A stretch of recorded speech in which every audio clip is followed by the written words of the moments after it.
Kali ini, Habibah akan bercerita tentang kisah nyata orang kaya raya yang rela miskin demi amal. Bagaimana keseruan kisahnya? Tonton sampai habis ya.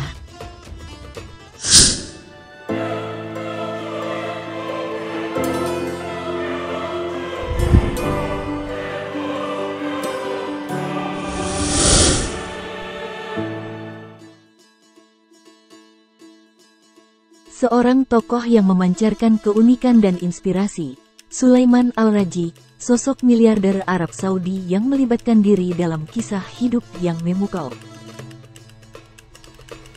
Kehidupannya yang memulai dari nol, bertransformasi menjadi salah satu perjalanan sukses terbesar di dunia. Sulaiman, pendiri Al-Rajhi Bank yang diakui sebagai bank Islam terbesar di dunia, tidak hanya mengumpulkan kekayaan, tetapi juga membaginya hingga akhirnya menemukan dirinya jatuh ke dalam kemiskinan lagi. Sebelum kekayaan melimpah menghampirinya, Sulaiman mengarungi kehidupan yang penuh tantangan. Pekerjaan-pekerjaan kasar seperti menjadi porter dan pengumpul kurma menjadi langkah-langkah pertama dalam perjalanan panjang menuju kesuksesan. Kisah hidupnya memberikan gambaran tentang bagaimana kegigihan dan tekad seorang anak muda bisa membawa perubahan besar. Usia 12 tahun tidak menyurutkan semangat Sulaiman. Ia terus merangkak naik tangga kesuksesan dengan menjadi tukang masak di salah satu hotel di Riyadh. Keterampilan dan dedikasinya menjadi semacam tonggak dalam kehidupannya yang selanjutnya membawanya kepada peluang-peluang baru. Sulaiman memahami bahwa keberhasilan tidak datang begitu saja, itu harus diusahakan dengan tekun dan penuh ketekunan.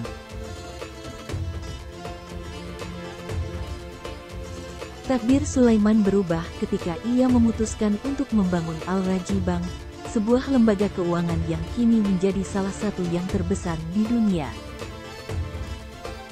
Keputusannya untuk fokus pada perbankan Islam dan menentang sistem bunga dalam industri perbankan mengukir namanya di sejarah ekonomi global. Sulaiman berhasil meyakinkan bahkan bank sentral terkemuka di dunia, seperti Bank of England, tentang ketidaklayakan bunga menurut prinsip Islam dan Kristen. Prestasinya tidak hanya terukir dalam kekayaan dan prestise.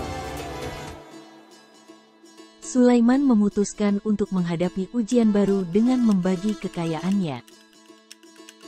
Forbes pernah memperkirakan kekayaannya mencapai 7,7 miliar dolar, menjadikannya salah satu orang terkaya ke-120 di dunia.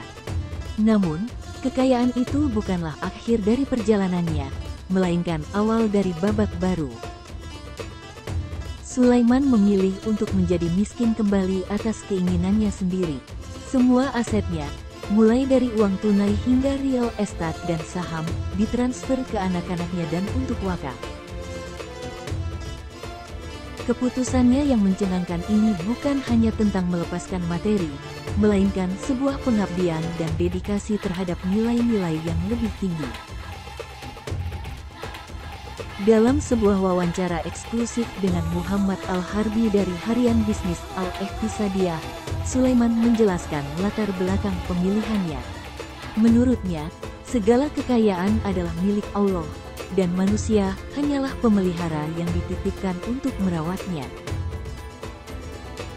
Keputusannya untuk mendistribusikan kekayaannya adalah langkah yang diambil dengan pemahaman mendalam tentang tanggung jawab dan tujuan hidup.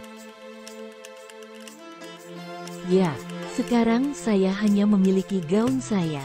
Saya membagikan kekayaan saya di antara anak-anak saya dan menyisihkan sebagian untuk dana abadi untuk menjalankan proyek amal. Sejauh yang saya ketahui, situasi ini tidak aneh, paparnya. Kondisi keuangan saya mencapai titik 02 kali dalam hidup saya, dan karena itu saya memiliki perasaan dan pemahaman tentang kemiskinan dengan baik. Namun kini perasaan itu disertai dengan kebahagiaan, relaksasi, dan ketenangan pikiran. Fase 0 dalam hidup kali ini murni karena keputusan dan pilihan saya sendiri, tambah Sulaiman. Keputusan Sulaiman tidak hanya tentang kebijakan finansial, itu adalah ungkapan dari nilai-nilai spiritual dan filosofis yang mengaturnya.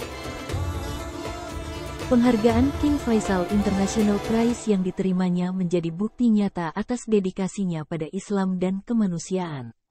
Sulaiman percaya bahwa perbankan Islam adalah solusi yang paling efektif untuk mengaktifkan pembiayaan Islam dan menjadikannya pendorong utama ekonomi global.